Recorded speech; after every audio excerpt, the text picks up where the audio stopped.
Well आप आगे की तरफ देखें, इनलाइन है तो इनलाइन में डाटा आपका इस फॉर्म में आ जाएगा जिस तरह ये उसका रिजल्ट दिया हुआ है, टाइम एक पैराग्राफ की सूरत में आ रहा है। तो सिंपल है, इसमें भी कोई इशू नहीं। ईएम टैग आपका टैली के लिए यूज होगा। ईएम टैग आपका, हाँ टैली के लिए यूज हो रहा है ईएम टैग, ठीक है। बी टैग आपका बोल्ड के लिए यूज हो रहा है। तो एक पैराग्राफ जैसे आपने लिखा हुआ है तो ये भी इन लाइन है, एक ही लाइन में आपकी जिस तरह पैराग्राफ लिखते हैं एज सच वही चीज यहाँ पर आपको बता रहा है, इसमें भी कुछ नहीं था। डिव टैग, अब ये मैंने आपको कहा था, अभी अभी मैंने ये बात बताई कि कुछ ऐसे टैग्स हैं जो कि सीएसएस के साथ आपको समझ में आएंगे। तो उनमें से पहला जो टैग है आपके पास वो डिव का है। ये बात मैंने अभी स्टार्टिंग पर कही है कि कुछ ऐसे टैग्स हैं जो कि आपको सीएसएस के साथ आपको समझ में आएंगे। तो उनमें से जो एक टैग है वो आपके पास डिव का टैग है। अब डिव टैग आप कहते हैं किसको? अगर कल याद हो तो मैंने यहाँ पर एक ब्लॉग आपको दिखाया था, कल आज भी आपको मैं दिखा दूं। तो वहां पर एक ब्लॉग था, ब्लॉग में आपके पास क्या चीज शो हो रही थी, एक इमेज वगैरह आ रही थी, एक इमेज शो हो आपको वो कर रहा था। यहाँ पे ब्लॉग्स में दोबारा ओपन करके दिखा दूं तो ये एक ब्लॉग्स है। तो यहाँ पर हर डाटा आपके डिफरेंट सेक्शंस में पड़ा हुआ है। तो डिव क्या करता है, आपके सेक्शन बाय सेक्शंस क्रिएट करने के लिए यूज होता है। ये अगर आपकी, अब अगर इस लॉजिक को समझो ना, अब आप ये बात कहो कि ये पिक्चर कैसे लगी हुई है, ये वाली पिक्चर कैसे लगी हुई है, ये वाली पिक्चर कैसे लगी हुई है, तो ये सारी की सारी आपके सेक्शंस हैं, ये सारे के सारे आपके डिव में काम हो रहे हैं। डिव के टैग को जैसे ही आप यूज करोगे तो ये आपके पास एक सेक्शन क्रिएट हो जाएगा। उस सेक्शन के अंदर आप अपने इमेजेस वगैरह लगा सकते हो। जैसे मैंने कल भी इस पे क्लिक किया था तो ये सेक्शन बड़ा हो गया था, ये पिक्चर्स आपकी बड़ी हो गई थी। कैसे बड़ी हुई? ये सारे का सारा काम आपका डिव टैग पे हो रहा है। एचटीएमएल में ये डिव टैग क्रिएट हुआ है, लेकिन जो आपको इतना खूबसूरती लग रही है, जो इसकी अच्छी बनावट लग रही है, वो सारी की सारी आपकी सीएसएस की बना पे हो रही है। तो सीएसएस की बना पर आप, विदाउट सीएसएस आप डिव को इतना अच्छा समझ नहीं सकते। तो मैंने थोड़ा सा लिखने की कोशिश तो की है कि आपको थोड़ा सा क्लियर हो जाए। तो सब लाइन में अगर आप देखो तो ये मैंने एक टैग का यूज किया है, डिव टैग का। ये मैंने एक डिव टैग को यूज किया था। तो डिव टैग आपके सेक्शंस बनाने के लिए यूज होता है। तो आप एचटीएमएल में जैसे मैंने भी आपको यहाँ पे दिखाया कि ये जो आपके पास एक इमेज लगी हुई है, जिस तरह भी मैंने आपको पीछे कर कर भी दिखा दूं, तो वही सेक्शंस बने हुए हैं। ये 3 सेक्शंस हैं, 1 सेक्शन, 2 सेक्शन है, 3rd सेक्शन। तो ये जितनी की जितनी इमेजेस हैं, जितने जितने ब्लॉक्स आपके क्रिएट हुए हैं, वो सारे के सारे आपके डिव टैग का यूज करते हुए आपको क्रिएट हुए हैं। अब कैसे ये बने हैं, ये जैसे ही हम कल से सीएसएस स्टार्ट करते हैं, कुछ सीएसएस के हम एट्रीब्यूट का यूज करते करते हम अपने सेक्शंस को ज्यादा तौर पर अट्रैक्टिव भी बना सकते हैं और उसको अच्छा सा भी दिखा सकते हैं यूजिंग सीएसएस। विदाउट सीएसएस आप ये सारे के सारे काम नहीं कर सकते। तो यहाँ पर मैंने एक डिव का टैग यूज किया और उसके अंदर मैंने एक हेडिंग में लिख दिया है हेलो पाकिस्तान, और उसके टैग मैंने क्या लिख दिया, हेलो पाकिस्तान। ये मैंने डिव का टैग यहाँ से क्लोज इसलिए किया है कि वो ये डिव का टैग आपका इधर क्लोज हो रहा है, हेडिंग 1 के बाद आपका ये डिव का टैग क्लोज हो रहा है। तो यहाँ पर अगर आप इसकी आउटपुट को थोड़ा सा चेकआउट कर लें स्टार्टिंग पर से ही, तो इसकी जो आउटपुट आपको शो हो रही है वो आपके पास आउटपुट ये आ रही है, हेलो पाकिस्तान। और नीचे मैंने एक HR का टैग यूज कर दिया, तो ये एक मेरे पास सेक्शंस क्रिएट हो गए डिव का। अब आपको किसी जगह पे लगा हुआ नजर नहीं आ रहा, लेकिन ये इनडायरेक्टली आपके सामने एक सेक्शन क्रिएट हो गया है यूजिंग डिव टैग से।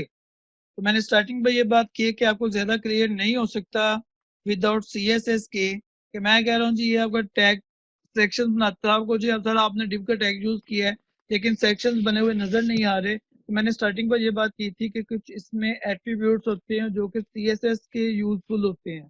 तो फिर अगर जैसे हम सीएसएस के एट्रीब्यूट्स को पढ़ना शुरू करेंगे तो वहां पर आपको मैं डिव टैग को दोबारा भी करवा दूंगा। लेकिन अभी तक जो आपने याद रखना है वो ये चीज आपने याद रखनी है कि जो डिव टैग होता है वो आपके डिफरेंट सेक्शंस बनाने के लिए यूज होता है। डिफरेंट सेक्शन मतलब जैसे मैंने अभी आपके सामने ये साइट को ओपन किया है तो ये मैं आपको डिफरेंट इमेजेस दिखा रहा हूँ। तो ये चीजें, तो ये डिफरेंट सेक्शंस आपके सामने बन रहे, कैसे बने, ये आपके सारे के सारे डिव टैग में है। ये आपके पास एक इमेज लगी है, इमेज के नीचे आपके पास ये डाटा भी लिखा हुआ है। तो ये सारे के सारी पॉसिबिलिटीज आपकी डिव टैग से ही होंगी। तो यहाँ तक किसी को इशू नहीं है। तो वो हैंडरीज कर दे। इसको ना समझना अभी ये क्या लिखा हुआ है, ये कुछ डाटा है, ये आपका आज का काम है, ये ना समझना, बस आपने इस चीज को अंडरस्टैंड करना है। जी सर। उसके बाद जो बात कर रहा था आपके पास, बात होती है आई फ्रेम की। आई फ्रेम्स भी आपका यही काम करते हैं, जिस तरह आपको मैं अभी यहाँ पे दिखा दूं। तो आई फ्रेम में ये चीज होती है आपके पास, ये आपको बॉक्स सा नजर आ रहा होगा और दरमियान में आपको एक मैप नजर आ रहा है, ठीक है।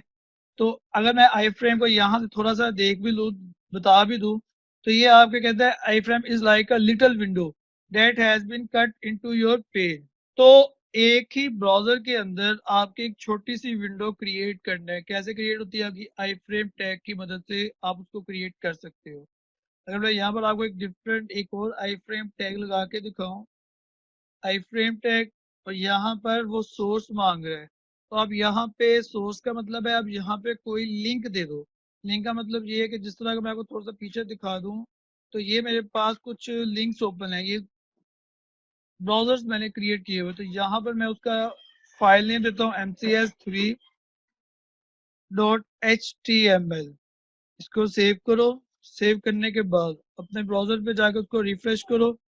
उसको रिफ्रेश करो तो ये आपके सामने एक लिटिल विंडो क्रिएट हो गई आपके ब्राउजर पर। और इस लिटिल विंडो में मेरे पास जो डाटा शो हो रहा है वो मेरे पास MCS3 का जो कल हमने काम किया था उसकी इंफॉर्मेशन हमारे सामने क्या हो रही है, शो हो रही है। तो यूजिंग आई फ्रेम को यूज करते हुए आप अपने ब्राउजर में लिटिल विंडोज क्रिएट कर सकते हो। दोबारा से उसके टैग को देख लो, आई फ्रेम टैग, और जो उसका सोर्स है, सोर्स में आप अपना लिंक दे दो, कुछ भी दे दो, किसी वेबसाइट का यूआरएल दे दो, ठीक है, या जो आपने HTML में ब्राउजर में काम किया है आप उसका सोर्स बताओ, उसका नेम दे दो।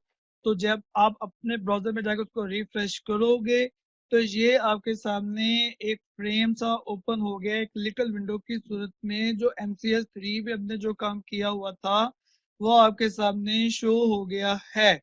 तो अब ये आप कहोगे सर इसका तो साइज बहुत छोटा है लिटिल विंडो का, तो उसके लिए बेटे आप जैसे हम फर्दर एट्रीब्यूट्स यूज करते हैं विड्थ का, आप ऐसे विड्थ के एट्रीब्यूट्स को आप यूज करो। 400 पिक्सल दे लो, 500 दे लो, 100 दे लो, 200 दे लो, वो आपकी मर्जी है, कुछ भी आप दे सकते हो। साथ ही आप उसकी हाइट वगैरह को भी मैनेज वगैरह कर सकते हो। सेव करो। सेव करने के बाद जैसे ही आप इसको रिफ्रेश करोगे तो यहाँ पर आप देखें कि ये जो आपके पास एक विंडो थी वो आपके पास उसकी हाइट भी बढ़ गई और उसकी जो विड्थ थी वो भी आपके पास बड़ी हो गई। तो इसी आई फ्रेम के टैग में एक और छोटा सा हमने काम ये किया था, एक छोटा सा आपके पास एट्रीब्यूट होता है सोर्स डॉग का। अब ये सोर्स डॉग क्या करते हैं, आप इसको बाद में समझे, पहले इस चीज को अंडरस्टैंड कर लो। इस चीज को आप पहले समझ लो कि अगर मैं इसी को देखकर हम यहाँ पर एक क्रिएट करते हैं एंकर लिंक। ये थोड़ा सा पिछला आपका रिवाइज हो रहा है, इस चीज को थोड़ा सा देख लेना। ए टैग किस लिए यूज होते हैं आपके, इस ए टैग को हम क्या कहते हैं, एंकर लिंक कहते हैं। तो कोई भी स्टूडेंट मुझे ये बता दे कि ये टैग हम किस लिए यूज आउट करते हैं। अगर मैं इसको हाइड कर दूं तो मुझे ये बता दें कि जो ए टैग है HTML में हम किस लिए यूज करते हैं। तो वो मुझे चैट बॉक्स में भी बता सकते हैं, इसलिए मुझे जल्दी से इसका आंसर दे दे कोई भी स्टूडेंट। जो भी आपने लिंक वगैरह देने हैं वो आप सारे सारे इसमें देते हैं, आप चाहे गूगल का दे लें चाहे जो मर्जी दे लें। तो इस वक्त मैं आपके सामने ये एक लिंक कॉपी कर रहा हूँ क्योंकि मैं इतने लिंक्स ब्राउजर पे नहीं देखूंगा। तो इसको लगाकर आप इसको सेव करो। जैसे ही यस आप सर। इसको सेव करोगे तो हमने यहाँ पर एंकर लिंक के अंदर आप कुछ भी लिख लो, ठीक है, यहाँ पर आप कुछ भी लिख लो, MCS सेकेंड सेमेस्टर लिख लो या कुछ भी लिख लो।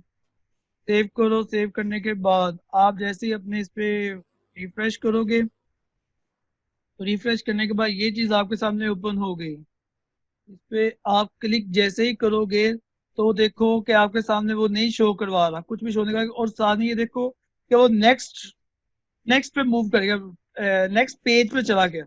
हम चाहते हैं कि वो नेक्स्ट पेज पे भी मूव ना करे। हमारी रिक्वायरमेंट ये है कि हम इस पे क्लिक करें, क्लिक करने के बाद जो मेरे पास डाटा दिया होगा वो चीज मेरे सामने शो हो जाए। जैसे यहाँ पर आपको थोड़ा सा डेमो दिखा दूं, मैं इस क्लिक के बटन पे क्लिक करता हूँ तो यहाँ पे मेरे पास मैप ओपन हो जाएगा। मैंने क्लिक किया तो यहाँ पे देखिए आपके सामने मैप ओपन हो गया। हमारी भी रिक्वायरमेंट कुछ यही है कि हम इसमें क्लिक करें तो ये इसके अंदर जो डाटा लिखा हुआ है वो सारे का सारा हमें इसके अंदर शो हो जाए। कैसे होगा, वहां पे मैंने एक छोटी सी मिस्टेक ये की, वो मिस्टेक मैंने ये की कि ऊपर भी मैंने उसको लिंक बता दी है और नीचे भी मैंने उसका सोर्स डिफाइन कर दिया। तो मुझे उसने ये मैसेज शो किया था कि आई फ्रेम के अंदर आपका ये सोर्स है तो आप इसको रिमूव कर दो। मैंने इसको रिमूव किया, रिमूव करने के बाद इसको सेव किया और मुझे कोई बच्चा ये बता दे, अब चूंकि अब पिछले ही काम है तो ये मुझे बता दें कि एक मैंने टैग यूज करता था टारगेट का। टारगेट का मतलब क्या होता था, एक तो इधर देखो कि मैंने किया क्या है। मैंने इसी आई फ्रेम में मैंने एक उसको दे दिया, नेम दे दिया।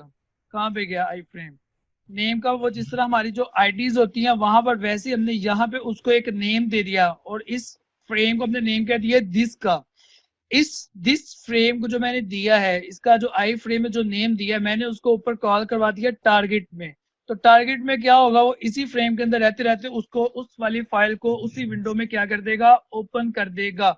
अगर मैं इस नेम को नहीं यूज करता तो जैसे हमारा पहले काम हुआ था तो वो नेक्स्ट स्टेप नेक्स्ट पेज पे वो मूव किया था। लेकिन अगर हम सिंपल एंकर लिंक के अंदर टारगेट के अंदर हम ब्लैंक लिख देंगे तो वो मुझे नेक्स्ट पेज पे लेकर चला जाएगा, नेक्स्ट टैब मेरा वो ओपन कर देगा। तो इस वक्त मेरी रिक्वायरमेंट ये थी, जिस तरह मैंने आपको पीछे भी करके दिखाया कि मैं इस पे क्लिक करता हूं तो यहाँ पे मुझे विंडो ओपन हो जाए, सॉरी मैप आ जाए एक लिटिल विंडो के अंदर आई फ्रेम के अंदर। तो एज इट इज मैं यहाँ पे क्लिक करूं, आपको मैं रिफ्रेश करके दोबारा से दिखा भी दूं कि मैं एनसीएस सेकंड सेमेस्टर पे क्लिक करूं तो इसका जो मेरे पास आई फ्रेम तैयार है वो मेरे पास ये वाला आपके पास आई फ्रेम है। तो मैं जैसे ही इस पे क्लिक करूं तो मेरे सामने यहाँ पे आपके सामने एक मैप ओपन शुरू हो गया। तो ये काम होता है आपके पास आई फ्रेम लिटिल विंडोज बनाने के लिए आपके पास जो टैग यूज होते हैं HTML में वो आई फ्रेम टैग होता है। तो आप इसको जूम भी कर सकते हो, ठीक है, इसको मिनिमाइज भी कर सकते हो। तो ये आपकी अपनी फर्दर रिक्वायरमेंट्स हैं जो आप मैप वगैरह यूज आउट करते हो, ठीक है। तो अब लास्ट रहेगा और लास्ट के 3 मिनट्स रह गए हैं, वो है कि आपके पास सोर्स डॉक और सोर्स डॉक। सोर्स डॉक का भी कोई खास इतना काम नहीं है, लेकिन थोड़ा सा इसको देख लो। अब यहाँ पे एक आई फ्रेम सेपरेट यूज करो, इसमें एक आप यूज करते हो सोर्स डॉक का एक उसका एट्रीब्यूट होता है। अब इसी के अंदर आप, हमने कहा था कि सोर्स के अंदर आप अपना लिंक वगैरह देख सकते हो, आप अपने सोर्स के बारे में बता सकते हो।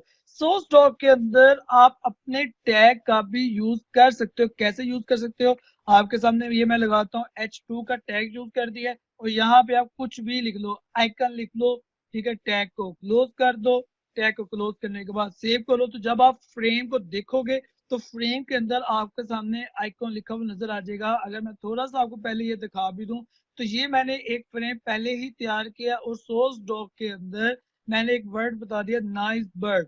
तो ये फ्रेम भी क्रिएट हो गया और ये जो आपके पास नाइस बर्ड था वो भी आपके सामने एज इट इज शो हो गया।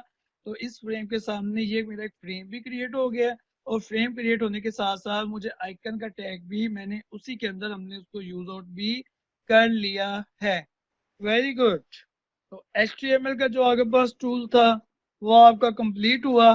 कल से आगे लेकिन ये आपके पास चैप्टर नंबर 1 से लेकर चैप्टर नंबर 9 तक आपका ये HTML कंप्लीट हो गया टूल। और कल से हम इंशाल्लाह ताला चैप्टर नंबर 10 स्टार्ट करेंगे,